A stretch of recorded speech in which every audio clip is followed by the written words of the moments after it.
네, 북한의 도발과 전반적인 한반도 안보 상황 전문가와 함께 분석해 보겠습니다.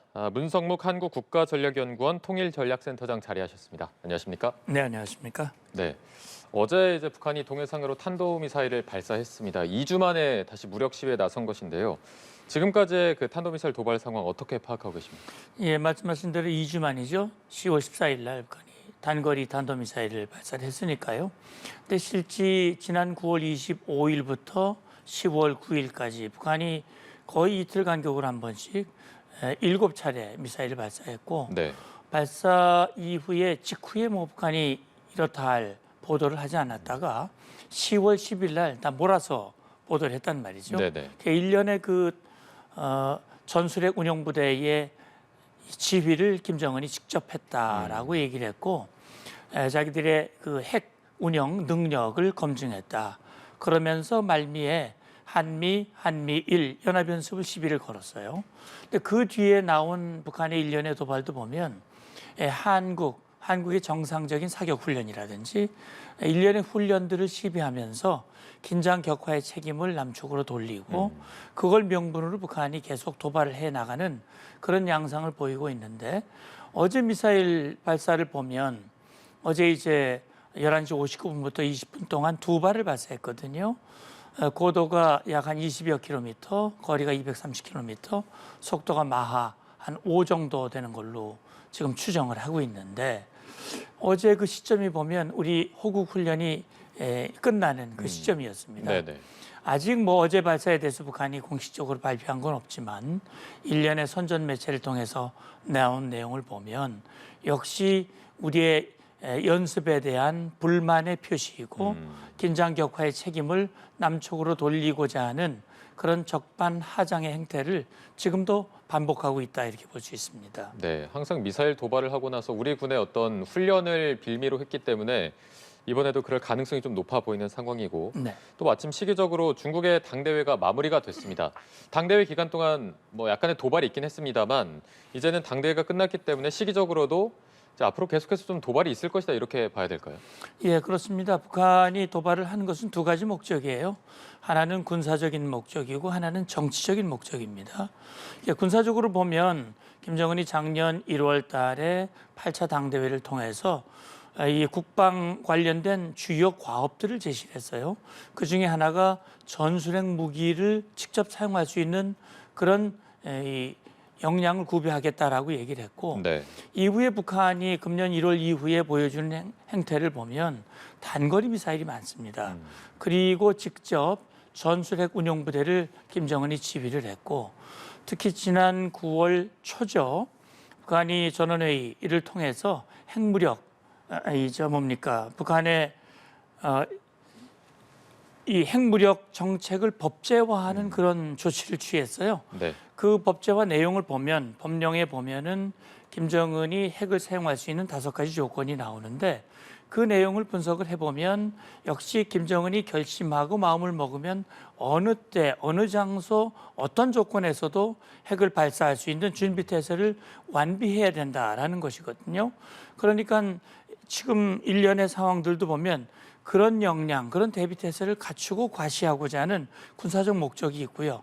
동시에 지금 보면 북한이 이제 발표한 내용들을 보면 결국 긴장 격화의 책임이 남측에 있다, 한미에 있다 이렇게 얘기를 하거든요. 네네. 결국 우리 한미 연합 연습, 각종 우리의 대비 태세를 위축시키고 긴장을 고조시켜서 여론을 악화시키고 그 긴장 격화의 책임이 지금 정부에 있다. 정치적으로 남측을 분열하고 한미를 이간하고자 하는 그런 의도가 있다라고 본다면 결국 지금 도발이 여기서 멈추는 것이 아니다. 계속 이 자기들의 정치적인 목적, 군사적 목적을 달성할 때까지 도발의 수위를 높여가면서 도발을 계속할 가능성. 이건 우리가 유의하고 대비를 해야 된다고 봅니다. 네, 지금 상황에서 도발의 수위를 계속 높여 나간다면 ICBM 대륙간 탄도미사일 발사나 혹은 7차 핵실험에 좀 집중이 되는 것 같습니다. 올해 초부터 이제 북한이 7차 핵실험을 할 것이다라는 얘기는 계속 나왔습니다만 이제는 정말 할 것이다라는 얘기가 나오고 있거든요. 임박했다고 저희가 봐야 될까요? 예, 시기적으로 보면 그렇게 봐야 되겠죠. 국정원도 그렇게 얘기를 하고 있습니다. 북한이 7차 핵실험을 한다면 한다는 전제하에 그 시기가 언제이겠느냐.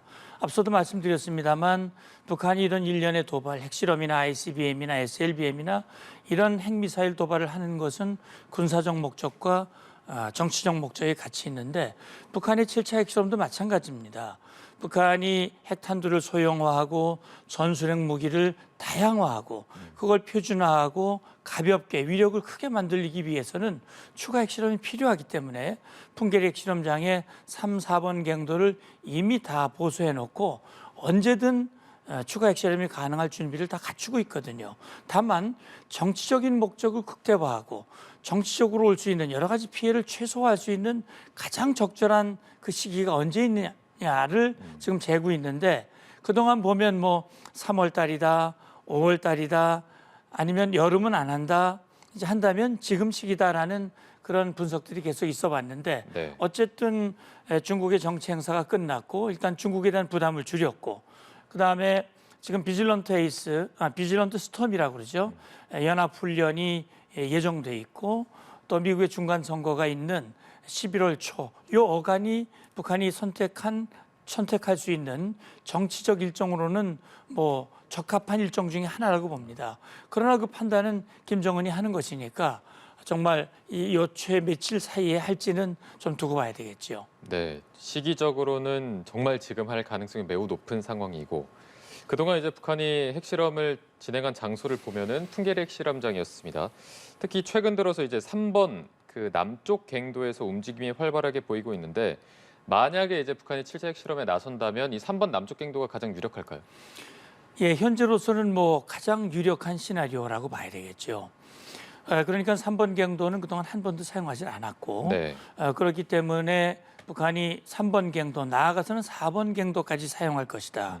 다시 말하면 7차 핵실험으로 끝나는 것이 아니라 8차, 9차 계속 연쇄적으로 실험할 가능성이 우려되고 있는 건 맞습니다. 그런데 이제 한편에서는 이런 예측도 있습니다. 이번에 핵실험을 한다면 김정은이 작년 1월부터 공을 들이고 있는 전술핵, 다시 말하면 가볍고 작은 위력이 작아서 언제라도 사용이 가능할 수 있는 수준으로 만들기 위해서는 소형화시키는 소형화, 부분이죠. 위력이 적으면서도 목표를 달성할 수 있는 그런 핵실험을 한다면 꼭 풍계리가 아니더라도 우리가 미처 파악할 수 없는 제3의 장소를 할 수도 있다. 다른 형태로 할 수 있다라는 그런 우려와 예측도 있습니다. 그런 가능성도 모두 좀 우리 군은 대비하고 있는 것으로 알고 있습니다. 네, 결국에는 핵실험을 통해서 그 핵 무기를 좀 소형화하는 게 목표로 저희가 볼 수 있겠는데 그렇다면 지금 북한의 핵 기술은 어느 정도 수준까지 올라와 있는 걸까요? 예, 뭐 사실 북한의 핵 기술이 한 번도 제대로 검증된 것이 없기 때문에 정확하게 판단하기는 제한이 될 겁니다. 근데 북한이 이제 2006년부터 6번을 핵실험을 했거든요. 핵 전문가들 사이에서는 적어도 최소한 15킬로톤 정도의 표준 핵무기, 15킬로톤이면은 1945년 미국이 일본에 투하했던 그 핵무기 수준이거든요. 인류에 딱 한 번 사용했던 그 정도의 핵무기를 만들 수 있는 수준은 이미 넘어섰다라는 평가를 하고 있는데 북한 발표는 좀 다릅니다. 북한은 4차 핵실험과 6차 핵실험 당시에 자기들은 수소폭탄 핵실험 성공을 했다라고 얘기를 하거든요. 다시 말하면 작게 만들면서도 위력은 크게 할 수 있는 또 핵탄두를 다종화할 수 있는 그런 수준을 가지고 있다고 이미 북한은 발표를 했어요.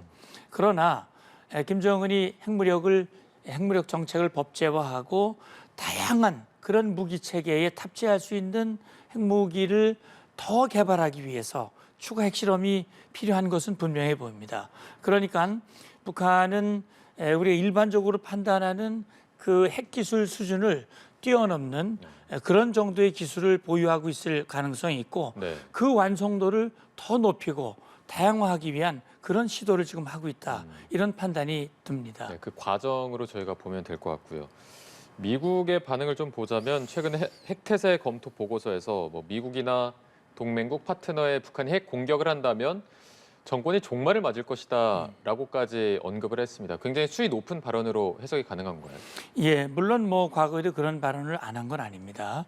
그러나 말씀을 드렸듯이 북한이 금년 1월부터 뭐 계속 미사일을 쏘고 있고 최근에 일련의 그 행동으로 봤을 때는 이제 핵무기 사용의 문턱을 굉장히 낮추고 언제든지 핵무기를 사용할 수 있다. 이런 물리적 준비 태세를 갖추고 있고 그것뿐만이 아니라 실제 북한이 그런 경고를 하고 있습니다. 우리를 향해서 언제든지 핵 사용을 할 수 있다라고 하는 경고의 수위를 높이면서 자기들이 원하는 그런 협상의 판, 또 우리가 이 한미연합연습이라든지 우리 자체적인 연습을 위축시키려고 하는 그런 시도를 계속하고 있단 말이죠. 특히 금년에 푸틴이 우크라이나를 침공하면서 최근에 러시아의 우크라이나에 대한 핵실험 이 사용 가능성이 높아지고 있고 네네. 김정은도 거기에 자극받아서 지금 그런 일련의 언동을 보이고 있거든요. 그래서 미국이 내놓은 얘기는 미국이 지금 한국에 제공하는 해구산과 확장 억제는 그 어느 때보다 확고하다. 그리고 북한이 만약에 실제 핵실험이 아니라 핵 사용, 핵 공격을 한다면 북한 정권은 존재할 수 없다라는 그런 명확한 메시지를 날림으로써 북한이 그런 핵 사용 자체를 아예 시도를 할 수 없도록 하기 위한 강력한 메시지를 지금 보이고 있고 그 어느 때보다 확고한 한미 핵 억제 역량을 과시한 그런 뜻으로 생각을 합니다. 네. 저희가 또 앞서 보도도 해드렸지만 미 국무차관이 북한이 대화에 나오면 군축 협상이 가능하다라는 발언을 했었고 미 국무부가 다시 대북 정책의 한반도 비핵화라는 목표에는 변함이 없다라면서 다시 일축을 했습니다. 하지만 이 군축론이 나왔기 때문에 이게 앞으로 좀 뭐 옵션으로 거론될 가능성 또 열려 있는 겁니까? 예, 뭐 핵군축은 북한이 원하는 거죠.